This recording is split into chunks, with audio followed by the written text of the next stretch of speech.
Welcome to We in Lewes, a podcast dedicated to celebrating the remarkable, creative, and energetic people who live in Lewes and are helping our community forge a collective soul as appealing as it is unique. These are their stories in their words. They are the we in Lewes. I'm your host, Kevin McGinnis. Our guest today is Sue Ingram Keller, a Lewes native, author, and photographer whose grandfather moved to Lewes as a child in 1869. Her recent book, The Images of Simplicity, is a poignant homage to her father, the poet Gilbert Bryan, and to Lewes, a literary triptych. By combining her story and photography with the poems of Bryan, she takes us inside the lives, the joys, and sorrows of people who, while no longer household names, help shape the soul of the community we love today. It is a wonderful tribute. Today's episode is brought to you by the sister restaurants Kindle and Half Full, located in the heart of downtown Lewes. With their beloved menu, American fare with French influence for Kindle, and gourmet pizza and wine at Half Full, and so much more, they are busy year-round. Keep an eye out for the specials, like Tuesday Moule Frite Night at Kindle or Wednesday Wine Night at Half Full, where if you buy a bottle of wine, you get a free pizza. How great is that? Both restaurants provide personal, intimate dining, and, not surprising given the ambiance and fare, they're always busy. Sue, welcome to the podcast. Thank you. What led you to creating this book? Well, that's a very long process and a long story. But about 12 years ago, I received a letter from Hazel Brittingham, who, as you know, was our beloved town historian. And she was actually a student of my father's, a music student. So we knew each other. And I got this letter and it said, Sue, you really need to read this. It's about your dad. And it was a letter that Gilbert Bryan had written, I believe, 1948 to a friend. And he was talking about an image. He woke up with this image in his mind. And it was, the salty town of Lewes in the curl of the Cape, and his words are just, his prose is so beautiful, and he describes how he feels about the people, and he said, and all this came from a dream I had of coming home from the marsh with my childhood friend Tony, who was my father, and going back to the house and having a hot breakfast, and it was just lovely. And I went, oh, I had no idea that Gilbert, I knew about him a little bit, but I had no idea he had written a poem about my father. So I needed to look into that a little further. So I did. I had a meeting with Hazel. She brought me out her very treasured Bryan box and reluctantly, I think, gave me some of its contents for me to look at. And it just sort of sparked something. And I love connections and people and history and family. And that just all came together in my head that I needed to do something. I wasn't sure what, but I needed to do something. So where did the idea of using sort of these three different elements, the story of your father, your own story, Bryan, Lewes, that's actually four themes, but how did you decide to sort of combine them? Because each really accentuates the other. Well, we happened to be, my husband Bert gave me a trip to Aruba for a photography class. And I took these classes all week. And at the end, we saw that this photographer had written a book. It was mostly his photography and a little bit of prose by a local author. But it was mostly photography. And Bert said, this is pretty cool. And you've got this idea about Gilbert Bryan, and he was a poet. Why can't you do something, marry the two and come up with something? So that's sort of was between that, Gilbert's letter, and that idea that Bert had, and then Bert's sister Libby Owen reads one of Gilbert's poem at a family wedding, and I had no idea there was a connection there to Gilbert Bryan. So all these things just kept twirling around in my head, and that's sort of how all those elements came together. So it seems like the cosmos was sending you a signal. Something was telling me something. Someone was telling me something, correct. When you came up with the idea, or when it kind of took to fruition, Mm-hmm. did you see the whole book, or is that something that evolved? That's really just evolved. I knew, obviously I knew his poems. We had his book, Delaware Poems. Many of those are written about Lewes. So I was reading them. I don't think I'd ever read them before, frankly. The book had been on my childhood bookshelf, still there on the beach. And so Hazel sort of brought it along. And then she introduced me to a fellow in Easton, Maryland, who was writing Gilbert's biography. So I met with him, and he was telling me stories, and I was telling him I had learned a lot by then about Gilbert's time in Lewes. So we sort of shared information, and I helped him with his book, and he helped me with mine.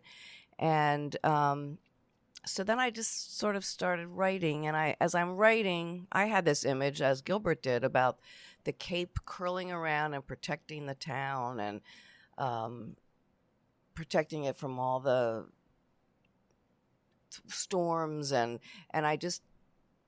so that's actually became the first line of the book. So I sort of wrote that, and then I just started writing, and I realized I couldn't just drop my grandmother and my father in without context. So then I looked up family history, and then I'm like, well, this is Lewes in the 20s and 30s. What do we know about that? So then I needed color and context for Lewes in that time. So I went to Mike DiPaolo and got some information, and it all just, and the more I wrote, the more it grew, and this brief introduction that I had thought about became 40 pages. So all of a sudden I have half a book. And it's a great history, a Well, short thank you. history of Lewes. Thank you. How long did it take to finish?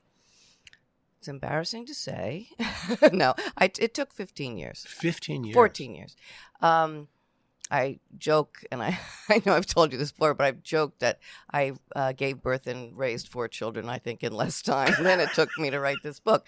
However, in the meantime, life happened. We have 9 grandchildren, travel. And I was also writing other things. I wrote a story of my life, kind of a memoir for my children. I wrote a family history. We celebrated our beach house 100 years birthday a couple years ago. I wrote a book for that. So I was still very busy in writing. Maybe I honed my skills a little bit. I don't know. I was not a writer before this. So it took a long time. But from the idea to books on my doorstep was 14 years. Not counting the pictures of you and your family, were the photographs that are included in the book unique to it, or were some pictures of Lewes you had taken before? There were a few I'd taken before, but for the most part, they were very deliberate. I would read each poem and take notes about what verbal images were there and what Gilbert was trying to say, and then I would think of something I could do to reflect that. So it took over a year because I needed all 4 seasons. I needed the marsh and snow, and poor Bert, I'd grab him out of bed and said, "It's snowy, we got to go to the marsh." And so most of them were planned, and it did take a long time. So I'm not a photographer, I think, as you know. I'm related to one, but Yes, I'm you not are. one. But do you spend time searching for a shot, or were there times when you're out walking or driving and the shot sort of comes to you? Both happens. With this book, I found it was more planned and deliberate because I had to take pictures of a certain image. But as a photographer, most of the time they just come to me.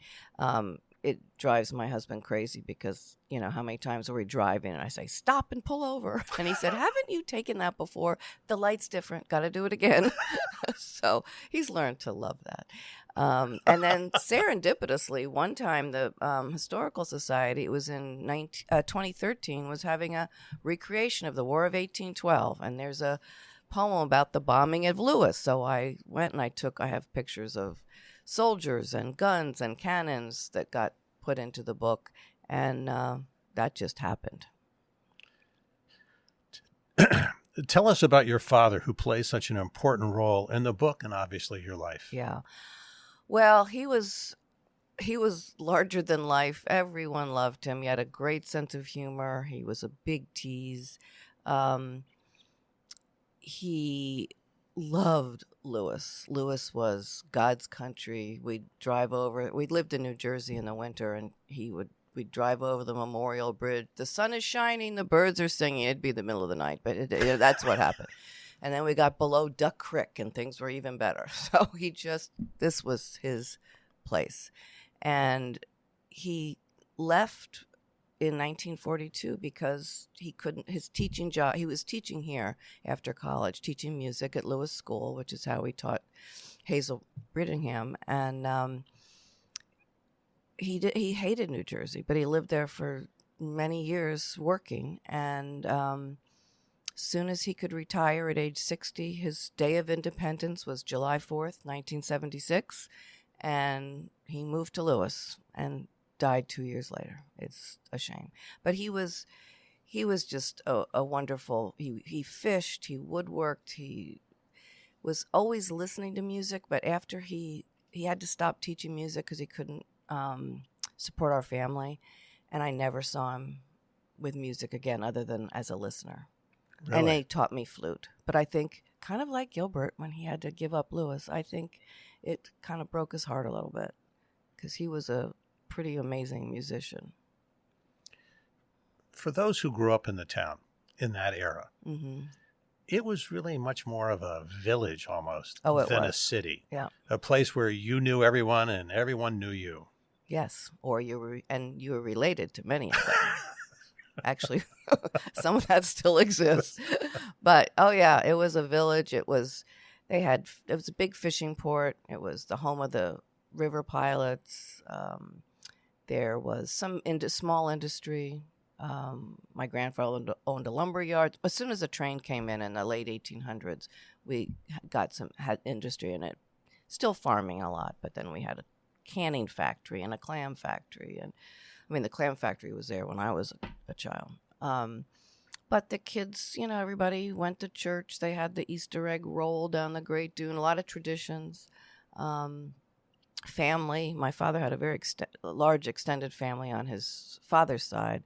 And though, his father died so young, he had 4, I think, half brothers. And so he just loved family. And he, as a child, he could do anything. He hunted, fished, sailed, he had a lot of freedom, as I did, frankly, here.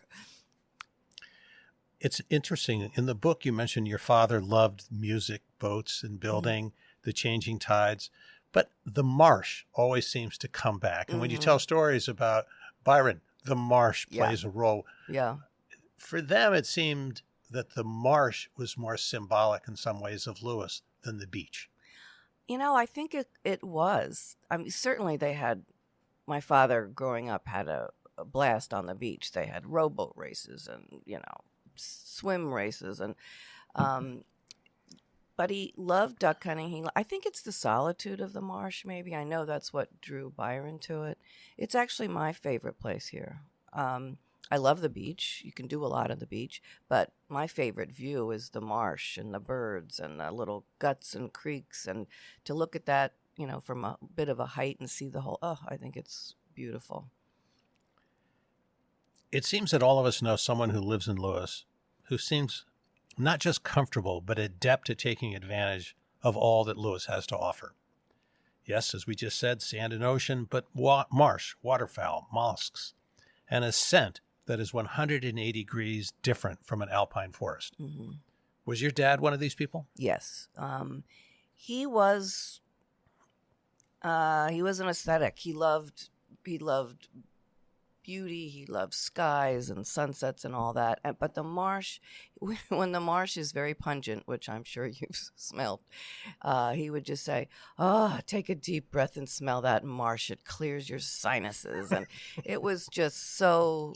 Yeah, he really loved it. And, as Gilbert did. And that he did pass on to me. What led your grandfather to buy 3 lots on Lewes Beach for a whopping sum of $40? Yes, for all 3. It was amazing. At that time, people were, it hadn't been, like the early 1900s, people started building houses, I think. There was a pier and a pavilion down by Savannah Road. And the people, despite the mosquitoes, which were, horrible, and it was before the real big smell of the fish factory, so at least it didn't smell yet. But people went over just to escape the heat of the city, the big village. And the beach was pretty flat then because there weren't any houses to stop the wind, so that the dunes just kind of blew, and it was, how it does on the end of Savannah Road. Mm-hmm. That's kind of what the whole thing was like from what I've heard. And he owned a lumber yard, so he could build the house. His father-in-law was a master carpenter, so he actually built the house. So I think it was kind of what families were doing then. A lot of them, Bert's family, actually, they bought one of those 3 lots. My grandfather was either a shyster or a really good businessman because he bought 3 lots for $40 and sold one to his friend Albert Lupton for $75 in the same year. So I don't know. Well, in memory's sakes, we'll go with shrewd businessman. Right. So, I think it was just what a lot of families did that. And when our house was built, the road was on the beach side. So it was called Bayview Road, and it was on the other side of the houses. We still get gravel dust when if the sand blows and you can see the black gravel coming up. But it ended like at New York Avenue, and there was a sidewalk next to it, which we still have. Did people at night used to walk up and down? Was it sort of like a promenade? I certainly don't know about in that time. I imagine we have some pictures, some photographs of people on that side of it, dressed in their dresses and stuff, and cars on the road in front of the house, which is pretty fun to see. But certainly in my time, when the road was on the other side and Bay Avenue was only hard-packed sand, we as children walked to the Dairy Queen 3 nights a week. So the Dairy Queen has been there a long time. Yeah, that's been there since the 50s. I was born in 53, and it was probably, I don't know, late 50s. I can't be sure of that, but I know that I've seen a picture of it with segregated lines to the window. Wow. Yeah. Now, you mentioned that Hazel Brittingham was the one who sort of explained, and she was the one who first connected you and your father to Byron. To Byron, yes. Were you suddenly realizing as you started reading more that your father was very much part of his life here in Lewes? He was, and I didn't know that. It's that generation, they didn't talk. And my father never spoke about losing his father. He said the only thing I ever heard was my father died when I was 12. Well, if you look at the dates, he wasn't quite 11. So for some reason, it stuck in his head that he was 12. And that's all he ever said. And Gilbert came into his life 3 months later. So did he wrap that all up in that time of loss and not want to talk about it? I don't know. But I did not know that. I kind of knew that he lived with my grandmother for a time, and there's pictures of it. And I knew Gilbert became a writer, and we had his books on our shelves, and they're all inscribed to my father. They say, Tony, we hunted the great marsh together, and pretty much that's what he wrote every time. I don't know. So, I knew the basics, but I certainly didn't know the extent of it. And who knows, it could have been less or more than I'm imagining, but from what it was something. Yeah, it was. And was this your grandmother's boarding house that he lived at, or your mother? Yeah, it was just their house. Her husband had died July 4th, 1926, and 3 years after he built the cottage. So they didn't enjoy it very long as a whole family. And he owned the lumber yard. And they owned a lot of lots. they owned a lot of lots around Silver Lake that we no longer have, and farmland up in Slaughter. I mean, we did own some land, but a lot of that had to be sold to support her family. And I just think she needed income. I think my grandfather's brothers tried to run the lumber yard, and they weren't successful, and it eventually got bought by the Vessels. So it was just a room in their house, and it's on Kings Highway. The house is opposite the Swannendale Museum, with the one with the gargoyles around it. My grandfather built that for his bride, my grandmother, who was 27 years younger than he was. Wow. Yeah. So my father lost his father when he was, my grandfather was in his 60s, I think. And so I imagine he didn't have a real close relationship with him. He was very close to his mother. But the two of them used to go out fishing. Yeah. And or going out on the boats and yeah, so on. I heard more about duck hunting from what I understand. But he owned a sailboat, Gilbert did, weirdly with Bert's uncle. So he was one of his... It really is all interconnected here. Yes, it really is, which I love. But they, he coached basketball, Gilbert did, and Albert Lupton was one of his players, and they bought this boat together. And funny story, they brought it on a truck. It had a giant hole in it, and Gilbert writes a whole article about it. It's quite amusing. But they put it on a truck and bring it into Lewes, and they end up in the 4th of July parade by accident. So there they are with this falling apart boat. Anyway, so I think they spent most of that. Gilbert loved to sail. He sailed a lot. He had many sailboats that he said he served. He didn't own them. He served them. And for 3 weeks, he sailed the Chesapeake Bay with the artist Jack Lewes. They were dear friends. So he got around. He's been called the Chesapeake Thoreau, or the voice of the Chesapeake. Mm-hmm. He published 9 books of poetry, 4 novels, and over 4,000 articles that were in newspapers and periodicals. While he spent much of his time on the Eastern Shore, and I think he's more honored there today than here, it does seem that Lewes played a major role in his outlook on life. Now, when did he arrive? 1926 in September to teach history and coach basketball. He was only 23. He had already had 2 teaching positions. He graduated early from Washington College.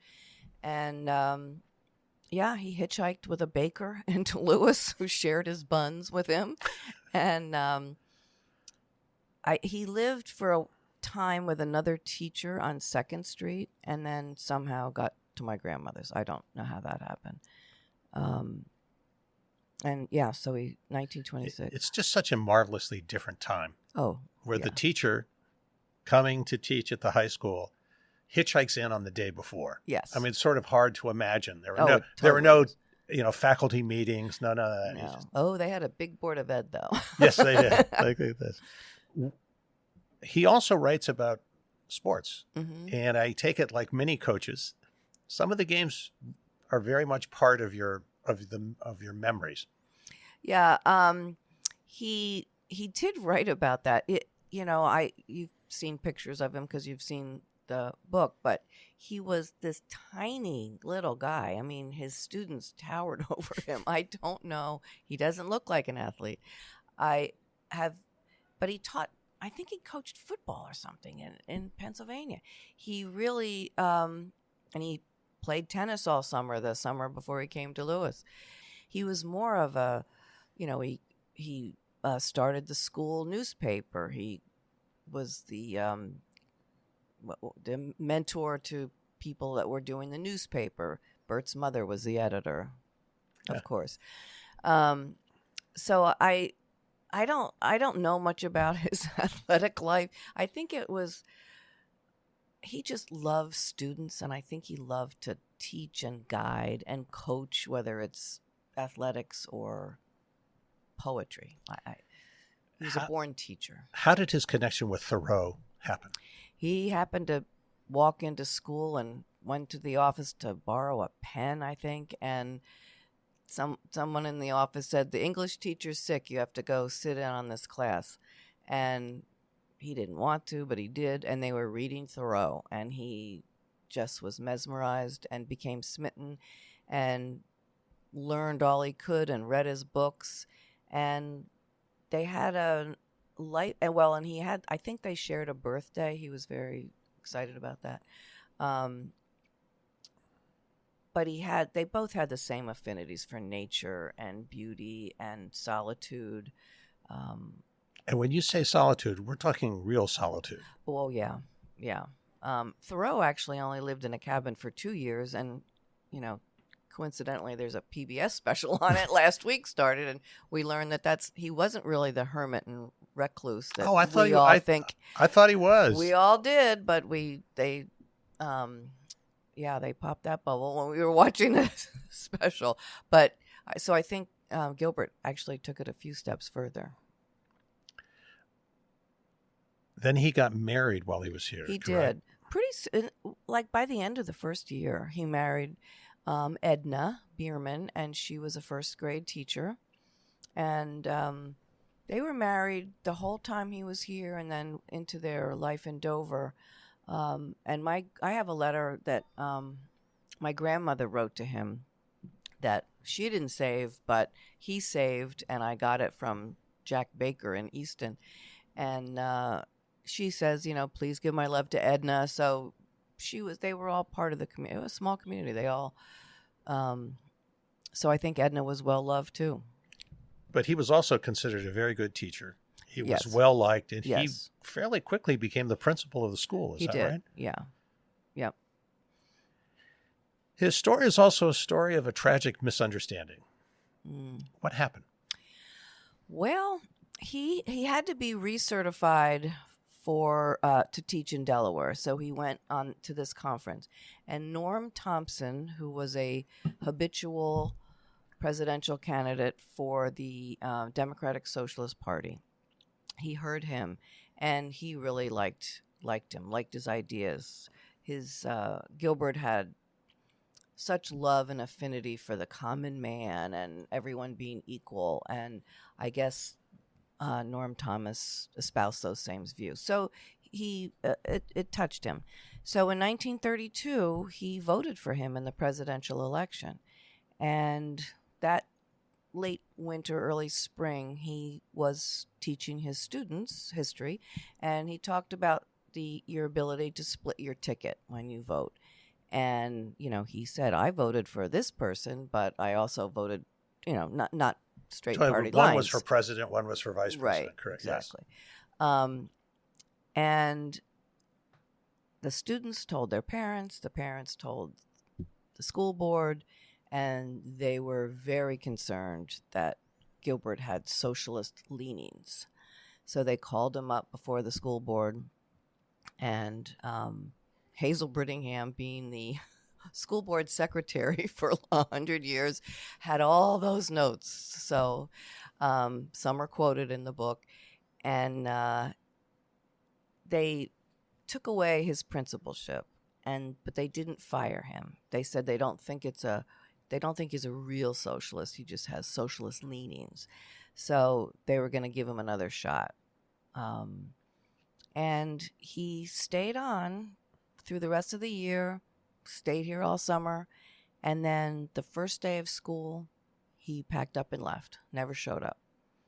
And I tried, as I could not find out if there was a catalyst for that. I talked to Dennis Forney about it because he knew a lot about Gilbert Bryan as well, and he said he has never heard anything. Hazel never knew. We don't know what. He certainly was kind of devastated that they accused him of something. And he was replaced as principal by someone I believe he brought here. He did. He recruited this man, James Marvel, and not to be there are two James Marvels. Well, there's a younger one now, and then my uncle James Marvel was a doctor here in town, and they're totally different. He brought him in. He was a math teacher from Washington College, and he got the job as principal, and eventually he married a BB. So draw whatever conclusions you'd like from that. But this was a very, I assume for someone with the outlook that Byron had, that day, knowing that next day you're not going to be principal. Yeah. You're going to be basically at the whim of the school board. You're going to get bounced around by your friend who's now the principal. I could see it like... Yes, you can certainly see it emotionally. I'm half Irish. I can totally understand going into a rage and spontaneously leaving. Yes. And then he took other teaching jobs. He did. One of the teachers here arranged for him to teach in Dover. So he and Edna moved to Dover. And they were there. I'm not sure exactly how many years they were there. And then, things changed. But he moved then to the Eastern Shore, is that right? Yes. Well, that brings in his cabin. So he decided to really live like Thoreau and build a cabin on the Eastern Shore, where he was from. He was from Chestertown. And his father was a waterman and his grandfather was a waterman. So he wanted to have a cabin on the water, Old House Cove, near Easton. And he didn't just build a cabin while he was there. He got old wood when he was in Dover, and he found this and he found that. And he and Edna together put these pieces together and put them in the back of a truck and carted them little by little over time until it became a cabin.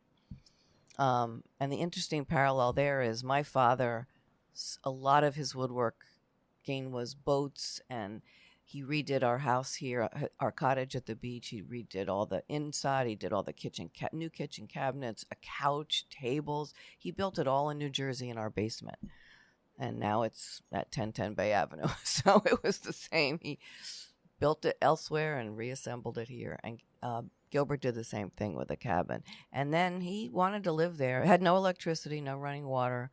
He would cart jugs of water in, fresh water. And Edna was not having that. So they had a very amicable, as he said. We parted ways without anger. And she remarried someone who worked at the air base, a military man. But this also gave him time to write. Yes. Because by then he had become he was still teaching? He taught in Talbot County for years and years. And he taught Jacques Baker, for example. He taught Dennis Forney's father. So he's continued to teach off and on, but then he wrote magazine articles and these books. He wrote, I think his first book was Chesapeake Duke, his first novel about a young boy growing up on the Eastern Shore. And then he followed that with The Lord's Oysters and just kept going. And one of his books, College Days, I think it was called, little paperback, was about returning to Lewes, and it was pretty interesting.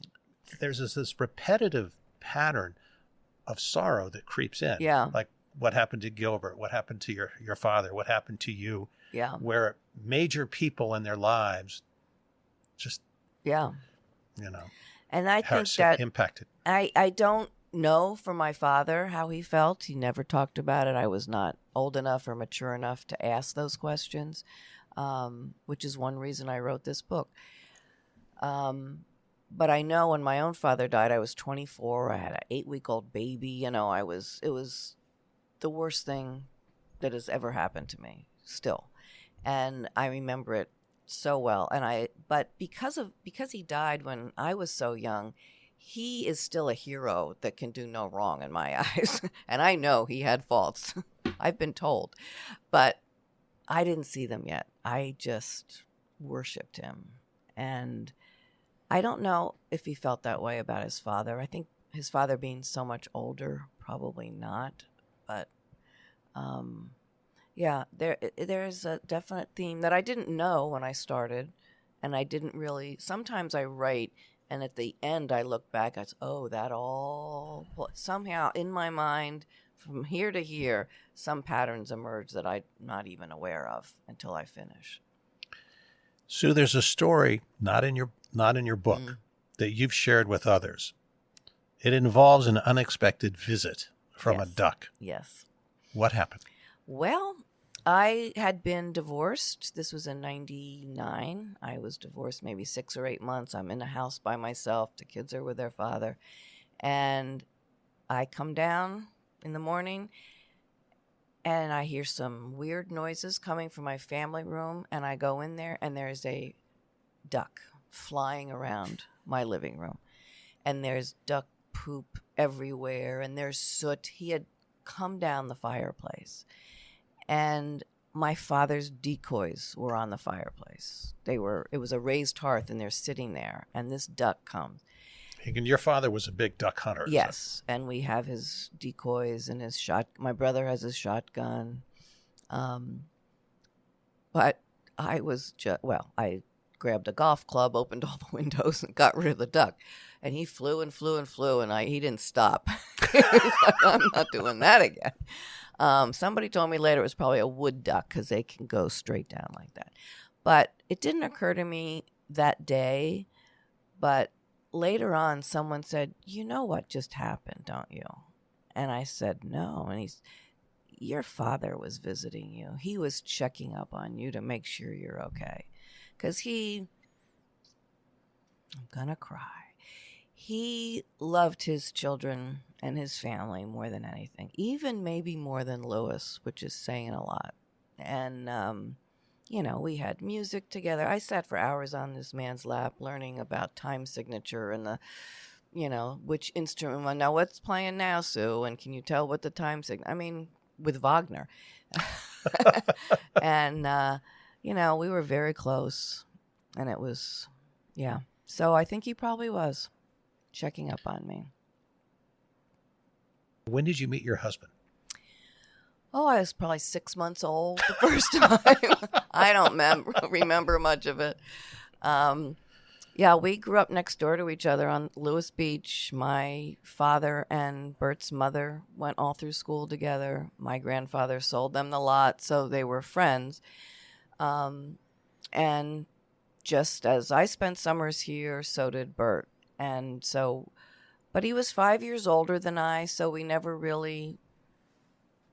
didn't really know each other that well. 5 years when you're young. When you're young is a huge lot. gap. Yes. Yeah, he was my sister's age, and my sister was like in another generation to me.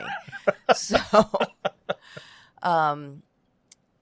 and although, we always say Lewes is the great equalizer because on that beach we hang out with people older, younger. We still sit on that beach we're now the oldest people, but, grandchildren and they all sit together. We all sit together and it just doesn't happen, I don't think, everywhere, but it does happen here. But somehow he, we remained friends. He went off to college.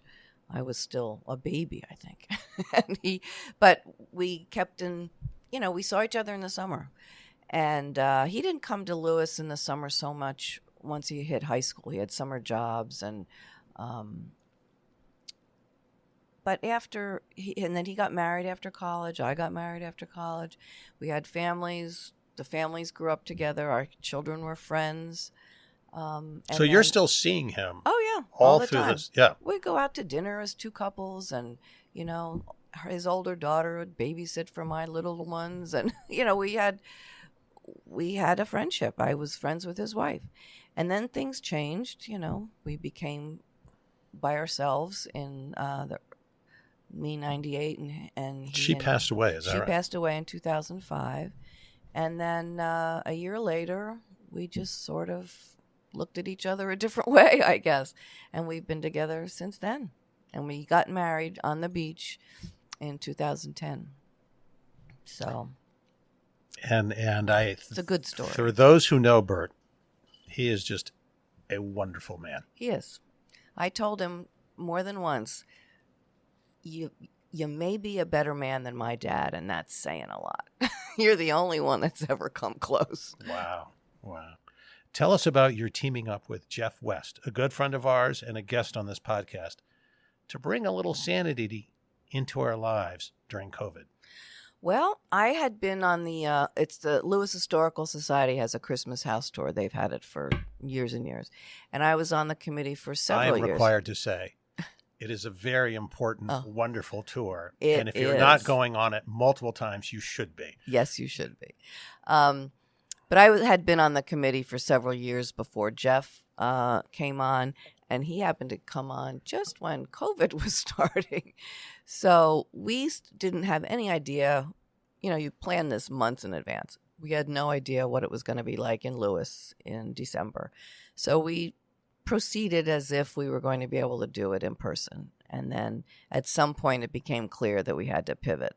And luckily for the Christmas house tour, Jeff has a lot of really great connections. And, he had a film crew on hand, and we decided we would indeed do it virtually. And it really turned out to be fabulous. And he did a great job. And it was a huge, wonderful thing. It was on, anybody could access it multiple times. It was really, really terrific. So that was a pretty wonderful thing. For me, it was amazing because it was the only time on the house tour I saw all the houses. Oh, right. Right. Yeah. And talk about volunteering, though. I have to say, I volunteer a lot. I'm on the Historical Society. My uncle actually started the Historical Society in 1962. And I've been in pageants as a kid. I've been in colonial garb selling penny candy at the country store. He had us going early. But now, I'm president of the Yacht Club Foundation. I am on the education committee at the Historic Society. We all do a lot of things. The specialness of Lewes, it's always been special. But now, as much as people complain about the influx of people and the overcrowding, many of the people that have come have had these fascinating careers and wonderful lives, and they're older, and they are just dying to contribute and to make this place even better. And they contribute so much richness and culture. They're culturally diverse, they're experientially diverse, and they bring all that to what Lewes has become now, which is very, very different from the provincial, nothing happens here town of the 40s and the 30s. Do you think in some ways the stories that you share in your book put a little light on that question of what does make this town so special? I think so. I think just like you have to get to know a person and their stories and their history before you fall in love with them or develop a deep relationship, I think you need that with a place. I think you can't, if you don't know its story and where it came from, you can't really know it. And so you can't really love it.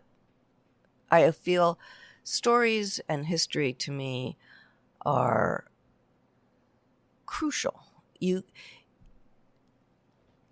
just brings everything. It's a fulsome look at where you live or who you are or who you have a relationship with. And so I think storytelling, which is what I've done here, is how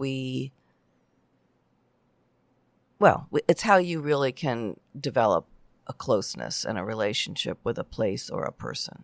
I wrote my life story for my children because writing your family history and your story and telling your children, this happened, that, whatever, it's so important not just to preserve it, and that's why we tell stories, is to preserve history, but it also, I read an article about this, and they've done studies. It helps children build resilience because they see that their family has been here, for generations and generations. They've endured, they've thrived, they've had tragedies, things, famine, feast have happened, and they're still here, and they're part of that.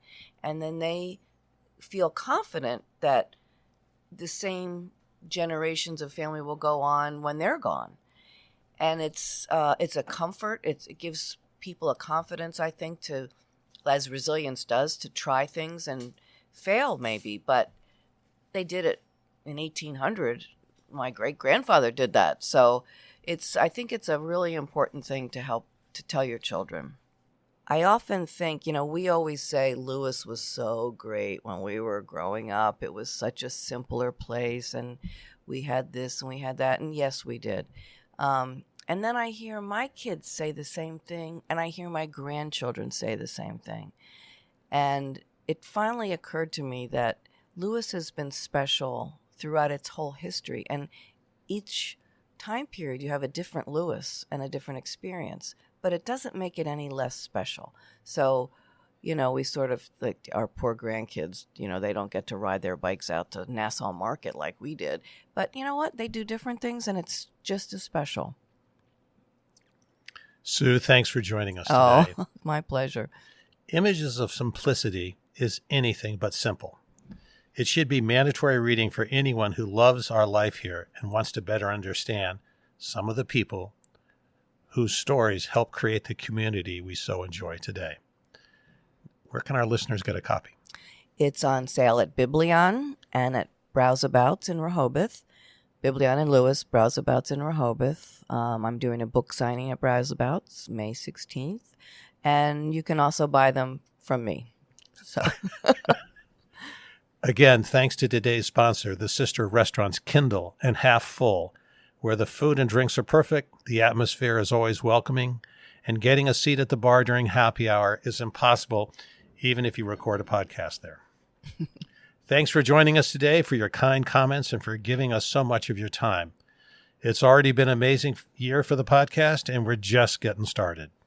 Till next time, from our headquarters here at the bar at Kindle Restaurant, this has been We in Lewes.